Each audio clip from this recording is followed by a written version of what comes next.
Tonight, the Prime Minister catching flights to Bermuda for a political event, but who is footing the bill? The opposition and Bahamians are demanding answers.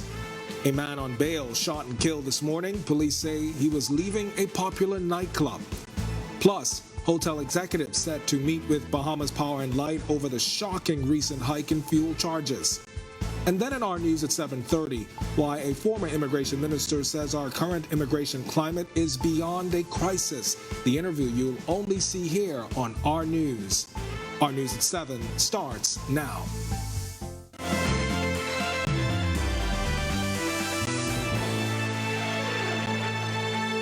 Welcome to Our News and thanks for joining us. I'm Kendino Knowles. The questions continue over who is footing the bill for a recent delegation led by the Prime Minister to Bermuda. Berthany McDermott gets us caught up. PLPs? Days after Prime Minister Philip Davis led a delegation to the Progressive Labour Party's conference in Bermuda, it remains unclear who is footing the bill. Communications Director in the Office of the Prime Minister, Latrey Ramming, said the Progressive Liberal Party covered the cost, with Party Chairman Fred Mitchell offering a different explanation. Meanwhile, Free National Movement leader Michael Pintard is demanding answers. Both of their stories on the same subject cannot be true, particularly since they contradict each other. The delegation attended a political event where the Prime Minister spoke. In a statement last week, Party Chairman and Foreign Affairs Minister Fred Mitchell quoted the standard procedure for most, if not all, flight requests for the Prime Minister to originate from the Office of the Prime Minister.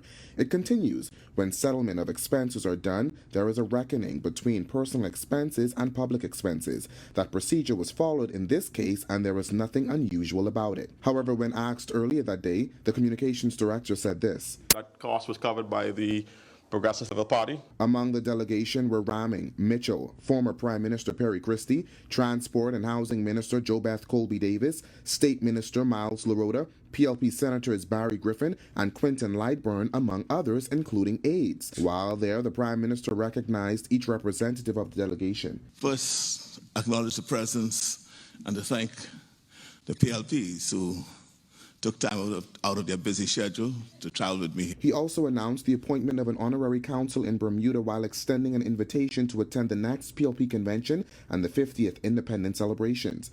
The delegation traveled to Bermuda on Western Air. Ramming told the Nassau Guardian that while in Bermuda, the flight was temporarily grounded. Should not have the Office of the Prime Minister and the Ministry of Foreign Affairs both collaborated in ensuring that all of the necessary aviation protocols, diplomatic protocols, and all other matters related to an international flight with a head of state would have been taken care of. We contacted PLP Chairman and Foreign Affairs Minister Fred Mitchell, who said he had no further comment on the matter. Reporting for Our News, I'm Berthany McDermott.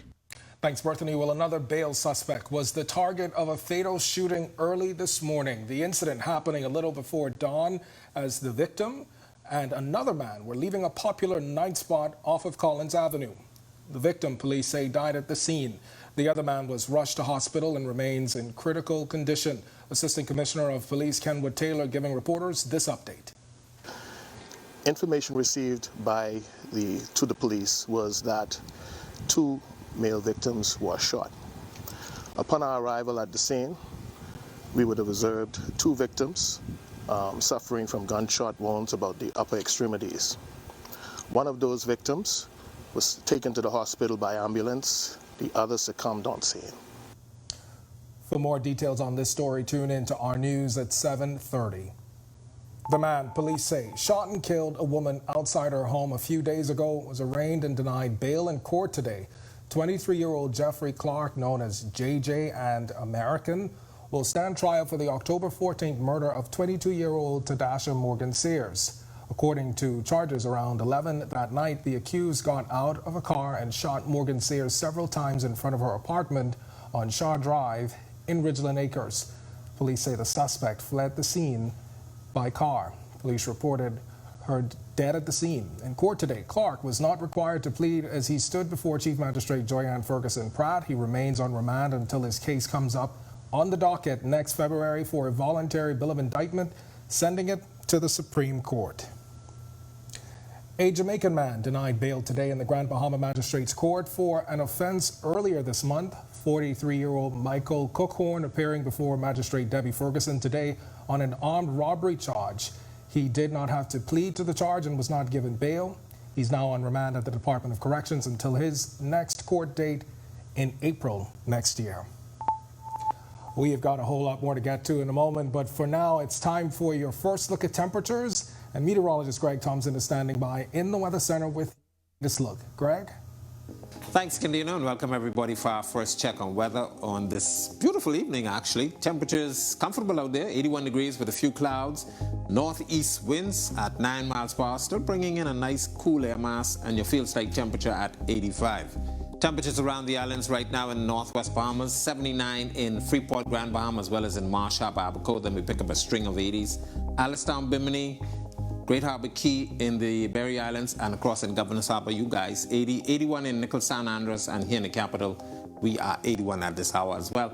81 in Kemps Bay, as well as in Arthurstown, Cat Island. We pick up another 79 in Cubantown, San Salvador, 84 in Georgetown, and in Deadman's Key, you guys are 81 right now. Then we get into the Southeast Bahamas, 82s in Duncantown, Ragged Island, Delectable Bay, that's in Acklands, Crooked Island, Colonel Hill, 83, 82 also in Abrahams Bay, 83 in Turks and Caicos Islands, and Deep South, Inagua, you guys are a comfortable 82 at this hour. Satellite-wise, across our area, we do have that frontal boundary still hanging out across the southeast Bahamas, and that's interacting with an upper-level trough that's keeping showers and thunderstorms going across mainly the extreme southeastern islands, but most of the activity is out towards the east. We will be watching this area to the east of us over the next couple of days. National Hurricane Center has a peak interest in that. But dry air mass moving into the northwest and central Bahamas, a couple of spotty showers across the northwest Bahamas. That's all due to a wraparound of the moisture associated with that low out there in the east of us. But we will continue to enjoy some very nice weather as the system to the east of us stays east of us over the next couple of days. That's a quick look at weather. Stick with us to look at the tropics, and your extended forecast is still to come. Still to come on our news, members of the Bahamas Hotel and Tourism Association hoping for power price relief. We'll tell you why coming up. Plus, the tourism minister says bookings for a new Bahamas Air route are already taking off. Cold and flu season is upon us. A pediatrician explains what you can do to keep your kids safe. It's all coming up when Our News returns.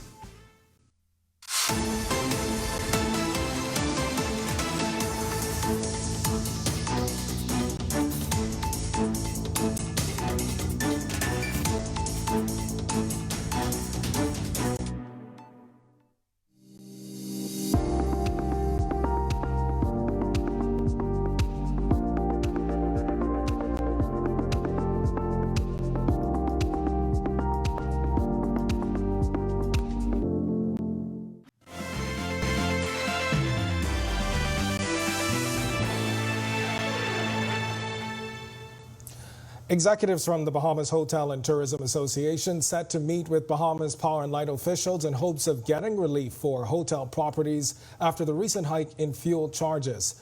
When it was announced, the association described the increase as alarming. BHTA President Robert Sands says the possibility of a tax relief for hotel properties is on the table.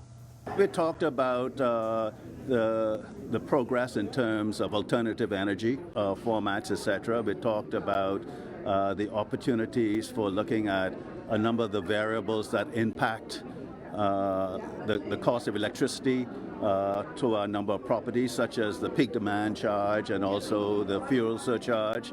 And then we also spoke about the reliability, or we'll be speaking about the reliability, certainly within family island properties, etc., going forward. Prime Minister Philip Davis made the announcement earlier this month while listing a number of incentives to cushion the blow for Bahamians. Sands says the hotel sector represents some of BPL's top customers and estimates 30% of the power company's revenue comes from hotels. He also gave the assurance that hotels are up to date with paying their power bills. I can assure you, to the best of my knowledge, that the overwhelming large majority of the large customers are current. But, you know, it is a significant cost. It's the second largest cost next to labor. And it's an issue that we are going to address with them in our meeting next week. As Bahamas Air prepares to launch direct flights from Raleigh, North Carolina, Deputy Prime Minister and Minister responsible for tourism and aviation, Chester Cooper, says bookings are already taking off. He made the news during the Ministry of Tourism's global sales mission to North Carolina. Cooper says the message of the new flight service was well received. I am particularly excited about that direct flight. Bahamas Air, direct from Raleigh, North Carolina to Freeport, Grand Bahama, onward to Nassau. We already have a lot of bookings on this flight. Our travel advisors and our specialists are excited about this possibility. It's convenient. It's going to be Thursdays and Sundays. We are promoting that long weekend vacation in the Bahamas, or we're promoting Thursday to Thursday or Thursday to Sunday. Cooper adds that the Bahamas has great connections both in Charlotte and Raleigh. He says while tourism officials are excited to showcase Nassau and Paradise Island, the goal is to advertise other island destinations. We are promoting our 16-island destination. Yes, we're excited about Nassau, Paradise Island, but we want our guests and our tourists to know that they can go direct, for example, to Nassau and onward to Harbor Island by ferry, or they can go to Freeport, Grand Bahama and onward to Crown Haven, Abaco by ferry, or of course they can go to Georgetown, Exuma, and then they can visit Long Island, see the Dean's Blue Hole, for example, in Long Island, and experiencing all of the seafood dishes and the culture and the art and the spirit of our people in Long Island. So we are pushing the 16-island destination. On the other side of the break, we'll tell you how the first cashless version of the International Culture, Wine and Food Festival went. Organizers admit there were some challenges. Also, when our news comes back from the break, we turn our spotlight to stories making headlines across the world as there's a new Prime Minister of the United Kingdom, the third in 3 months. Stay with us.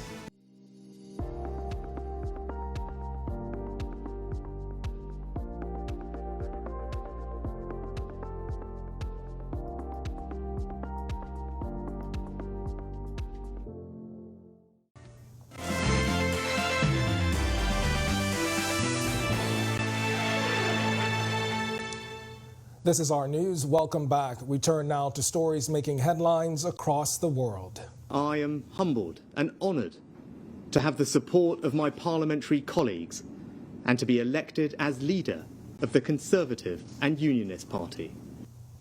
A successor to Liz Truss and Britain's next Prime Minister is chosen. Rishi Sunak, who you just heard from, became the automatic choice after Penny Mordaunt dropped out of the leadership race minutes before nominations closed. 42-year-old Sunak will take over as PM 7 weeks after Truss defeated him in a previous contest. The 42-year-old ex-chancellor is Britain's first British Asian Prime Minister and the youngest in more than a century. He gained the support of well over half of the MPs needed. Meanwhile, the Labour Party is reiterating their call for a general election. So have the Scottish National Party and Liberal Democrats. It is the greatest privilege of my life to be able to serve the party I love and give back to the country I owe so much to. The United Kingdom is a great country, but there is no doubt we face a profound economic challenge. We now need stability and unity, and I will make it my utmost priority to bring our party and our country together. I'd like to pay tribute to Liz Truss for her dedicated public service to the country. She has led with dignity and grace through a time of great change and under exceptionally difficult circumstances, both at home and abroad. 2 former Minneapolis police charged in the death of George Floyd heading to trial on aiding and abetting charges. The third officer involved will likely face criminal proceedings in Floyd's death. J. Alexander Ewing and Tu Tao have been convicted of federal counts for violating Floyd's civil rights. They are serving those sentences. Witnesses expected to testify at the state trial have already testified in the federal trials and at the state trial against their former colleague Derek Chauvin. Floyd's death mobilized worldwide protest against racial injustice in policing. A Brazilian politician is in custody after throwing grenades at police who came to arrest him at his house in Rio de Janeiro. Roberto Jefferson, an ally of the far-right president, wounded 2 officers on Sunday before surrendering. A Supreme Court judge ordered he be detained for insulting the Chief Justice. He was already under house arrest for threatening her. 2 officers were wounded by shrapnel from a grenade in the attack. Political tensions are high in Brazil ahead of Sunday's presidential election runoff. A United Nations report says Colombia has increased its cultivation of cocoa plants, the main ingredient in cocaine. The report says last year, cocoa cultivation increased by more than 504,000 acres. This is the largest increase in a single year since the UN Office on Drugs and Crime began collecting data in 2001. Now, Colombia is already the largest cocaine producer in the world. Colombian President Gustavo Petro has called the war on drugs a failure.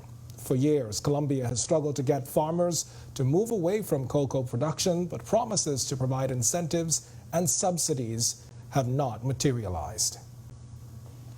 And at least 3 deaths are blamed on the powerful heavy rains and flash flooding from Category 3 Hurricane Roslyn in western Mexico. Now downgraded to a tropical cyclone, the remnants of the storm are posing flood risks. The flooded roads, overturned vehicles, and damaged homes. Still to come in our news, today in history, find out all the interesting facts about the day that was October 24th, including the death of civil rights hero Rosa Parks. Plus, Greg is back with your extended weather forecast. And then in our news at 7:30, we'll tell you how many buildings have been identified for demolition on Grand Bahama. It's all coming up when our news returns.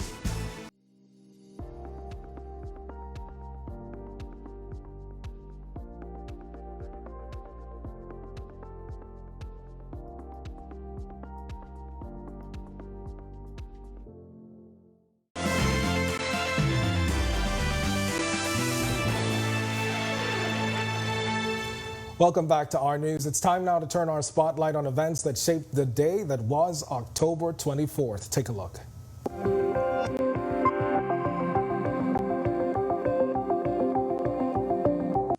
On October 24th, 1929, share prices collapsed as nearly 13 million shares changed hands in panic selling on the New York Stock Exchange in what became known as Black Thursday.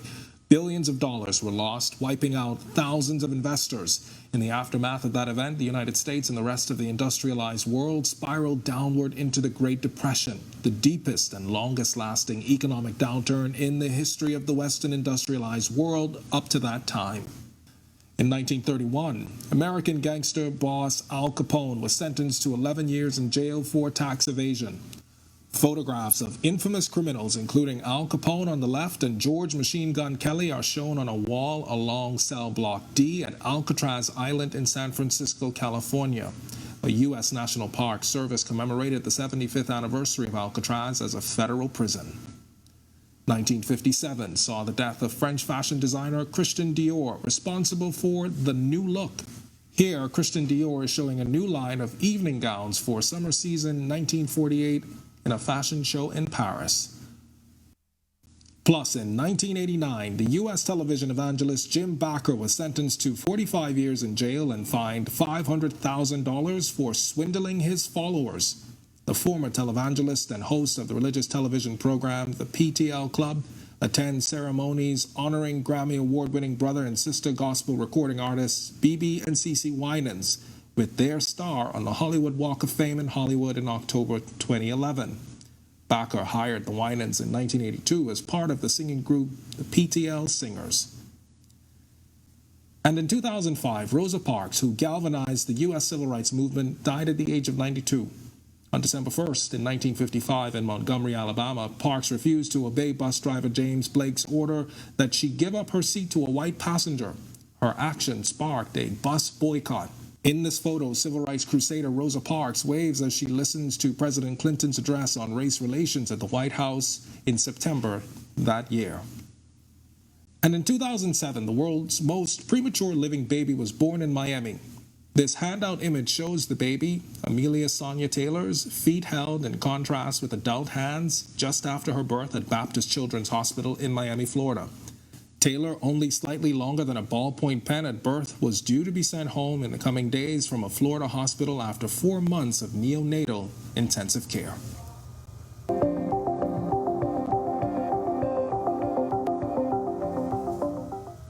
And if any of those instances excited you or interested you, visit ournews.bs. Cold and flu season is upon us, and general pediatrician Dr. Shirley Lockhart says coughs and sniffles should not be cause for concern, but parents should know when to seek medical care and when to keep children home from school. I think maybe we forgot a little bit of how many respiratory illnesses we do have at this time of the year. It's normal for us to have a number of respiratory illnesses at this time of the year, but I think maybe the 2 years of COVID has made us forget, so now it feels like a big deal. But there is a spike in people being, or children having complications, which means the ear infections, the sinus infections, the coughs that kind of linger too long. And stay tuned to Our News at 7:30 to find out from Dr. Sherelle Lockhart about how to keep your kids safe this cold and flu season.